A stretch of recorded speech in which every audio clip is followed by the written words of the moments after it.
at hayaan Lord ay kong lingkod Lord tuluyang bababa at pababa at ikaw Diyos ang matanyag. Sa lugar nito Lord, walang ibang pangalan. Maring pangalan, di ba, sa nag-isang pangalan ng anak na si Jesus, Diyos ng mga Diyos, Panginoon ng mga Panginoon, Amen. Hari ng mga hari. Amen. That at your name, Lord, every knee will bow down, tongues will confess that you are God, that you are Lord, for the glory of the Father. This is our prayer in Jesus' mighty name. Kaming mga anak mo magsasabi po ng Amen. Amen. Purihin po ang Panginoon. Hallelujah. Praise.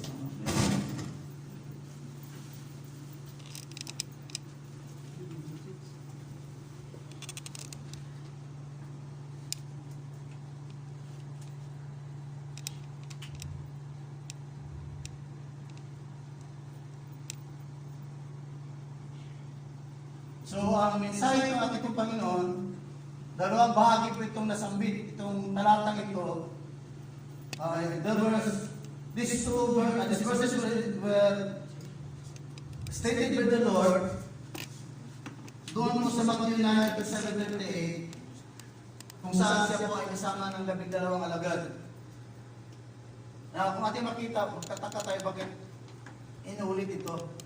Now, pagka inulit ang Biblia, ipakahulugan niyan, gusto ng Diyos mahilagak sa pinakabatabang bahagi ng pagkatawag sa isipan. Kung baga sa pako yan, hanggat yung kung hindi nabaon yun, hindi ko ito ang pupukukin. Ganyan po pagka nakita na sa Biblia, inulit-ulit yan, ibig sabihin, mayroon gusto ang Diyos iparating. Hindi ito pwede kong pumasok sa kabila, lalabas sa kabila. Kailangan ko pumasok ito, bababa sa puso, maisip ng tao, bibig kasi ng labi. Ang Krisyano po, itinisin yung magiging tipo. Amen? We were not designed na manatili po, naging tahimik.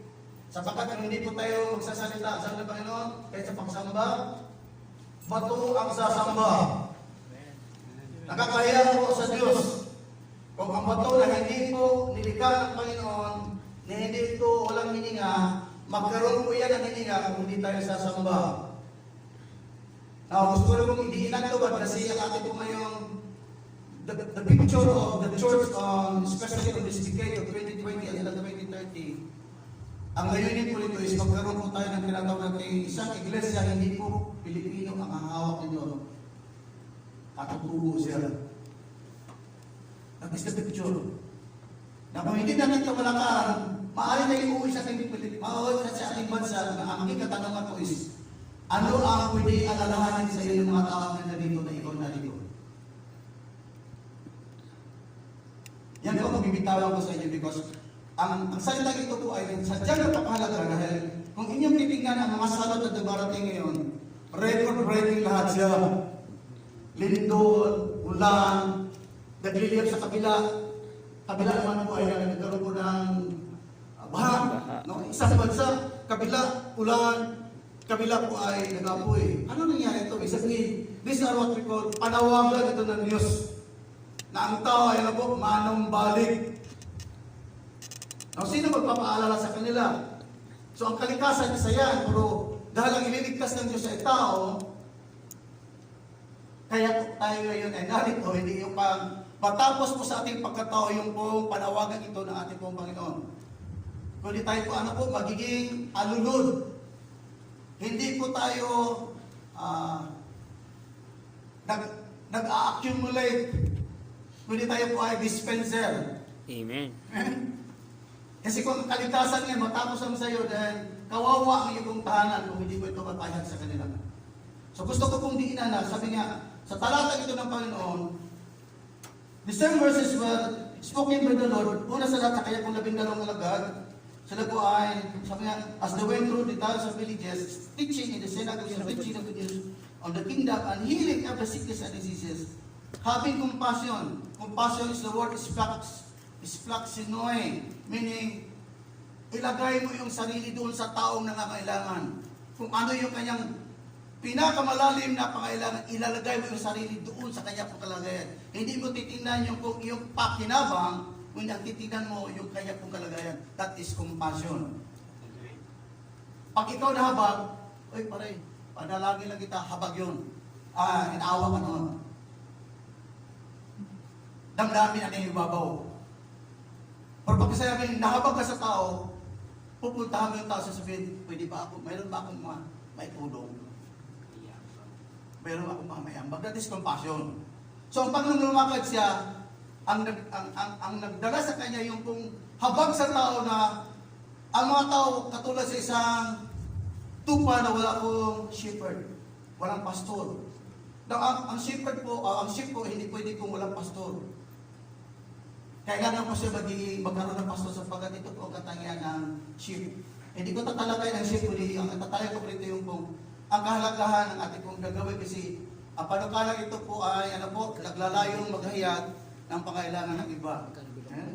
So, teaching the sinners, preaching the good news, and healing every sickness and diseases, having compassion on them, they were harassed and helpless like sheep without a shepherd. Then he said to them, the harvest is plentiful, but workers are few. Ask the Lord of the harvest, therefore, to send out workers into the harvest field. So, ang talata niya, inulit doon sa Mark 9:37-38, maging dito din po sa Luke 10:2. Now, sa Luke 10:2, meron na makita dito kung kaibahan sa... Ayan. Narito pa sa akin. Hinintay ko ba niya ito? Sorry po. Okay, pray mo, Panginoon. Mainit na salita ng Diyos. Amen. Buhay ang salita ng Diyos. Hallelujah. So, sabi po diyan, the second time he uses this verse was the appointing of the 72. Yung una po is 12. Sunod po is 70. Sa iba pong salin is 72. Sa iba pong salin is 70. So, ibig sabihin, ipinadala niya, December, sa ginamit po dito, the harvest is plentiful, but the workers are few. Ask the Lord to harvest, therefore, to send out workers into the harvest field. Though different stages and different set of people were addressed by the Lord, but the concern remains the same. 12, 70. Iba't ibang tao, pero ang kanya pong panawagan nag-iisa. Hindi po siya nagbabago. Ano po kailangan? Malawak ang bukirin, kakunti ang manggagawa. Ito yung kondisyon. May mga magkaroon po tayo ng statistics. At daw ang kidalang statistics na ito, maintindihan natin sarili saan ako doon. May kasi pag hindi natin ito maintindihan, wala akong pakialam, maligtas sila, bahala sila sa buhay nila. That is the condition ng taong walang pakialam. Pero pag naintindihan natin kung ano yung concern ng puso ng Diyos, hindi mo pwede po itong baliwalain. I know that the Lord is stirring up our faith today. And Lord yung ating pong faith po nito kasi hindi po pwede ako lang po na nagdinagamit. I have to transfer this. Amen. Panawagan ito sa ating pong Panginoon. So makita natin diyan, itong po dalawa una, pangalawa po is 72. Pero ang concern is parehas. The Lord's concern is the same, being the Lord of the harvest, that is sending out of the workers into the harvest field. Ito rin kung pinaka-concern. So the difference between the two stages is that yung una is siya 12, pangalawa po is 35 cents of wheat, dala-dawa niya pinadala ito. Kaya po napakalaga yung kung pag tayo humayo, hindi tayo nag-isa. Wala pong Lone Ranger sa gawain ko ng Panginoon. Walang superstar. Kasi minsan pag sabing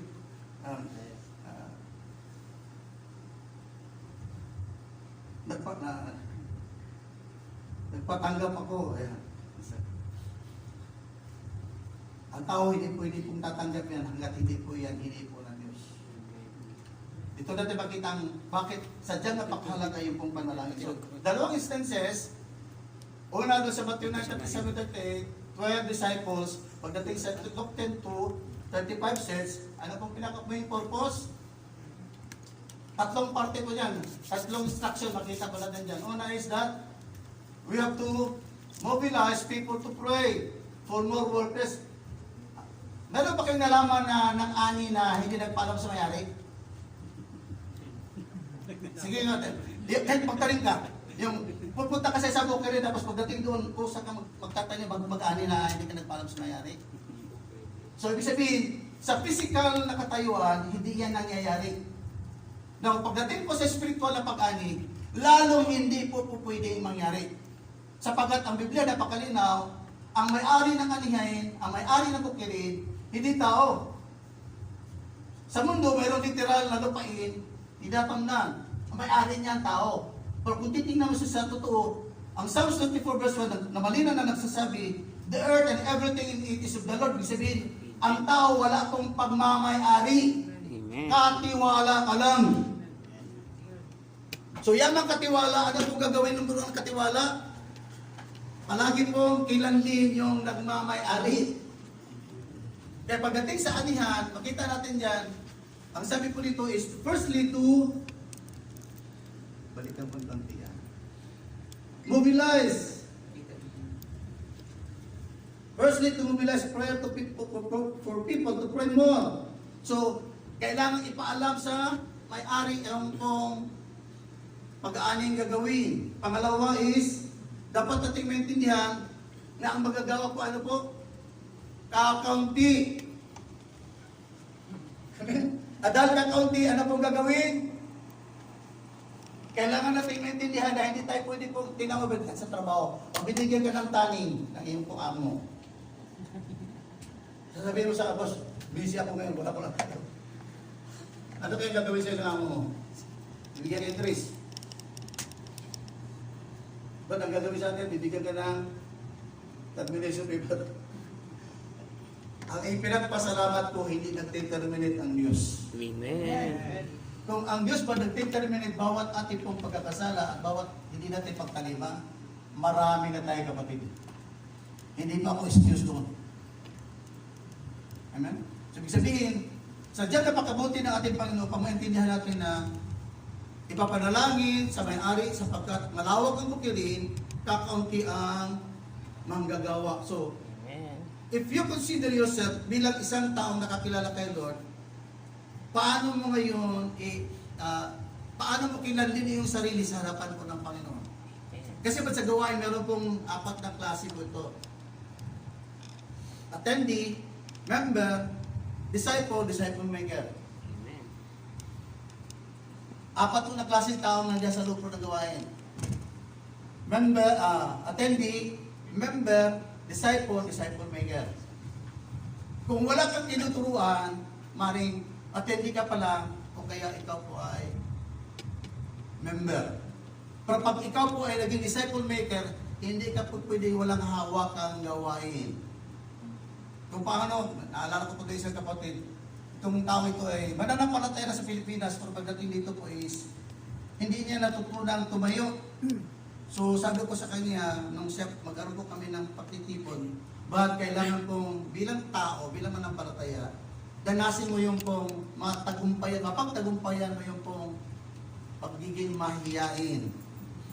Dahil hindi natin tinanggap sa Diyos ang pagiging espiritu ng, pagiging mahiyain o duwag. Ang espiritu sa atin, ibigay sa atin yung espiritu ng pagiging matabang at tapang at tao, di ba? Pagdating sa bugbugan, hindi atras yan, pagdating sa pagkayan, kasi hindi po biro ang iyong kalaban pag naghayag ka ang demonyo. Amen. That is the difference. Sa lahat ng pwede mong kalabanin, at tungkol sa gawain po ng sanlibutan, espiritu, ang iyong pong pinakamatinding kaaway is ang espiritu ng kaaway. Na ayaw po niya na meron pong taong makakarinig na magandang balita ng kaligtasan.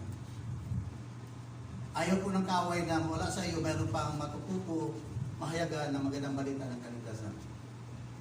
Okay? So ang condition po doon sa 72, according to Luke 10:3, to be as lambs among the wolves. Verse 7, accept hospitality graciously as the workers deserves to be supported. Then verse 7, not to shift from one house to house. Ibig sabihin, at that time, sila po humayo, ito yung mga pamantayan sa ng Panginoon. Pagpunta kayo doon sa lupain, o kayo saan kayo humayo, ito yung dapat yung gawin. Maging maango kayo tulad ng mga tupa. Huwag kayo maging katulad ng mga wolves. Naninila yan. Ang tupa, ang lambs, maamo. No? So ito yung karakter na gusto ng Panginoon at itong dapat po magiging tataglayin. Then, hospitality, ibig sabihin, bilang manggagawa, huwag kayong magtaka. Noong una ba, iisip ko po ito, paano na lang kung humayo sa Pilipinas, di ba? And I tried, kasi yung mahaba-haba po, way back 2014 o 2013. Pumunta ko ng Davao, Cagayan de Oro, sa nag-ikot ako. At doon ko napatunayan na sabi niya, kung sadyang merong panukala ang Panginoon para sa iyo, hindi pwede magutom. Yung last na lugar na aking pong napuntahan doon po sa ibaba po ng dun sa Davao, Compostela, ibaba noon. Last na lugar na kung saan doon na lang hinto yung bus. Alas 12 ng gabi, tamang-tama pong ang cellphone ko, last na guhit ko is nakatawag na, sabi ko ba, dito na ako, nasa ibaba na ako huli pong bumaba ngayon. Purihin po ang Panginoon, nandun po yung kapatid na gintay. Kaya sabi ko, purihin ang Diyos, inisip ko, Lord, hindi ako pwede matulog sa loob, sa terminal ng bus. Kailangan makauwi ako, Lord, hindi ba kung sino yung mga tao katato Diyos. Ito yung una kong pagpunta, telephone number lang po yung kung sa kayo pong direction, saan ako huli po ba. Yun lang po, tinanggap ko. Pero hindi po ako nabigo dahil sabi ng Panginoon, ang manggagawa, mayroon pong karapatan sa kanya pong ikabubuhay. Pagka ikaw ay manggagawa ng Panginoon, hindi pwede gutumin ang isang manggagawa. Amen. Magkaroon man ng tagutom, maaari magkaroon tayo ng fasting, tawag dito forced fasting, pero bilang manggagawa ng Panginoon, hindi po binisinyo ang manggagawa, ikaw ang maggagawa ng sarili mong bala sa pagkikipagdigma. Nakita ka ng sundalo, gumagawa ng bala tapos pagkikipaglaban. Hindi po. Ganon din po ang provision ng Panginoon. The moment pag-commit tayo sa Panginoon, dahil hindi tayo bibigay ng ating Diyos doon sa iyo po commitment. Ito is commitment yan eh. So, not to shift from house to house, ibig sabihin, huwag kang pwedeng lilipat-lipat, kundi kung saan ka tinanggap, pinakain ka doon, manatili ka doon, at kung ano ang ilang ibibigay, kakainin ito sapagkat ito po gusto ng Panginoon.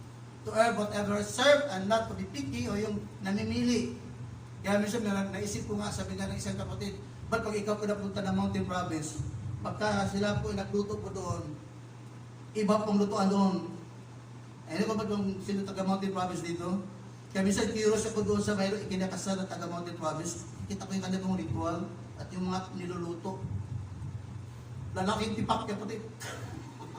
Tapos ano lang pala siya, yung ilalaga lang, walang kalasa-lasa. Ganon po ang kanilang kalakaran. Ay, kailangan mo kainin para yung mga tao mo, madala mo sa Panginoon. Eh kung hindi ka natutong kumain, tulad sabihin natin, kung una tayo po ay palagi pong nagaganito, punta ka ng Mountain Province, out of place ka dito, pastor. Kasi mga tao din nakabaglang eh. So kailangan pong babaan yung kultura nila. Ganon po tayo kapatid. Ang manampalataya, ang manggagawa ng Panginoon, sumasabay sa kultura na kanyang abutin.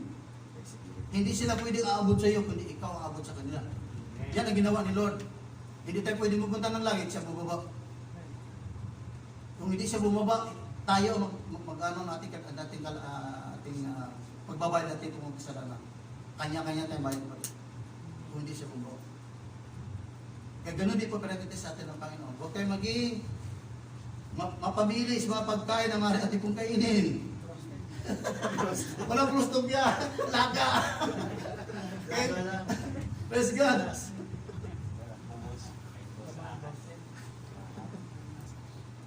Now, matapos po yung 72 naghayo, ito yung kalapong naranasan. Ang sabi ko dyan, the 72 o 70 see tremendous results when ministering in the name of Jesus and His authority, according to verse 17. Ang sabi po ng 72, nang bumalik, Panginoon, sa Tagalog sabi niya, Panginoon, kahit ang mga demonyo sumusunod sa amin at nautusan namin sa iyong pangalan. Lord, even the devil is subject to us in your name. Kapatid, pag tayo po ay kusa o kaya pinadala ating Panginoon, mayroon kang dala-dala. Sa mundo, pag sinabi po ng tao, Sir, pinadala po ako, sabi po, give me out. Sabi ni Gob. Pagka sinabi ng Gob at yung taong pinagsabihan, kilala si Gob, anong ginagawa po ng tao? Magpupumahog po yun. Kasi alam niya kung ano po yung maring ipinadala po ipatpati ng tao. Pero yung pong nagutos, alam ng taong pinagsabihan kung sino yung taong nagutos sa taong to. Ito rin po yung gusto makita natin, Panginoon, sabi natin, ang authority ng Lord, hindi siya nang babawi. Pagka ibinigay, hindi po yan binabawi. Ibig sabihin, pag tinanggap mo si Kristo bilang iyong Panginoon, ang kaligtasan niyan ay nandiyan sa iyo. Ang problema lang, yung ating isipan, hindi makagrasp doon sa katotohanan ito. Dito tayo nagkaroon ng problema. Pag nagkasala, sasabihin sa'yo na kaaway, sa iyo yung kayang palagay, ligtas ka. Na kung ang ating isipan, hindi doon makaangkla sa salita ng Panginoon. Ang sabi sa 1 John 5:11 and 12, ang sino mang pinanahanan ng anak ng Diyos ay may buhay na walang hanggan. Hindi po magkakaroon. May buhay na walang hanggan. 1 John 5:12, sinusulat ko, ang sino mang pinahanap ng anak ng Diyos ay may buhay na walang hanggan. Verse 13, sinasabi ko sa inyo upang malaman ninyo na kayo nananalig sa anak ng Diyos ay may buhay na walang hanggan. Hindi po magkaroon. Pag magkaroon, mamamatay muna tayo po. Bakit? Bago po natin po tanggapin po yun. Pero Biblia, habang lumalapad ka sa mundo ito, tinanggap po sa Kristo, ang authority yan, hindi po yan on and off. Katulad ba sa lisensya ng sasakyan? Pag mag-drive ka, pag sinabi ng ang expiration niyan 1 taon. Pag ibigay mo yan sa pulis doon, yung mga patpating pulis yan, pero pagka expired ang iyong lisensya, kapatid, huwag mo sabihin patpating yan, kukulong ka noon, bibigyan ka ng ticket. Bakit niya ba magbibigay? Kasi ang gobyerno ng Saudi, mayroong ngipin, mayroong pangil. Amen?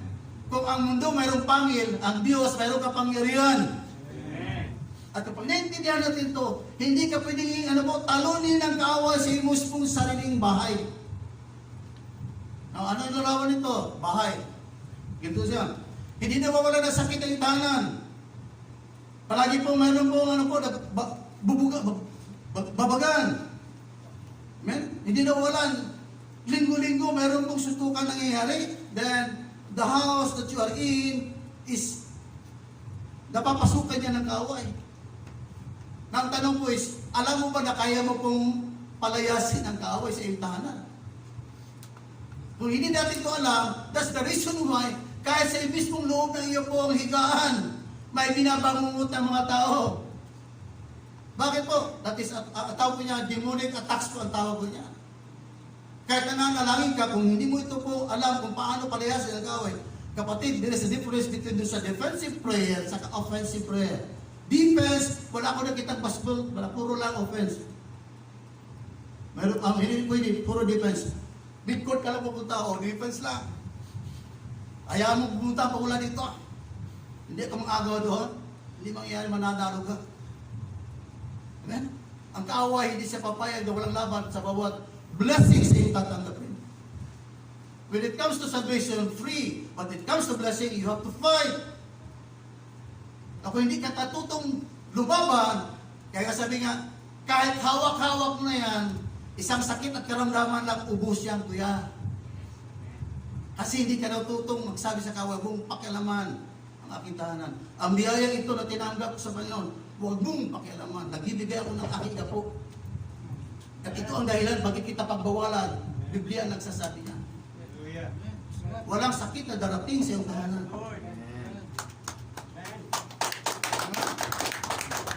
Ako muna, ganyan din ang aking creation noon. Ba, pera-pera lang yan. Pero nang maintindihan ko at naunawaan ko, it took me, ang pangako yun, it took me 8 years. Kaya, 8 years ko bago ko naganap yun. Narinig ko sa isang tao kasama ko sa trabaho, it took me 8 years bago ganapin. Dahil pangako ko sa Diyos, kailangan mo na akong hindi sumahod ng 25 months para maintindihan ko na pag nangako ka pala sa Diyos, huwag mong hayaan ito po ay palampasin. Deuteronomy 23:21, Deuteronomy 23:23, tiyak na sisingilin ka ng Diyos pag nangako sa inyo. Namanata ka, sisingilin ka na po. Kaya sabi ni Lord, hindi ka sana nangako, hindi ka sana nagkasala, pero dahil nangako ka, sa sarili mo pasya, sisingilin ka na po. Kaya sabi nga, pagka hindi mo magagawa, tingnan mong labi mo. Hindi ka nakasana doon. Kaya sa mga ako ka, tapos sasabihin mo, Panginoon, kahirapan na ulit ko doon. Parang gusto ko ng malaki naman ng ano to, pagka ito ipalitan ko ng peso, laki-laki na nito. Panghihinayang ang titira sa lugar. Pero sabi niya, manghinayang ka, puro araw-araw, buwan-buwan, meron nagkakasikit sa tahanan. Starting from that time, ako pinakakilala kay Lord. Mabilang ko lang, 99 ako nakakilala. Mabilang lang sa daliri ito, mayroong membro na aking pamilya pumasok ng hospital. Mabibilang. Pero nung una, buwan-buwan, 2, 3,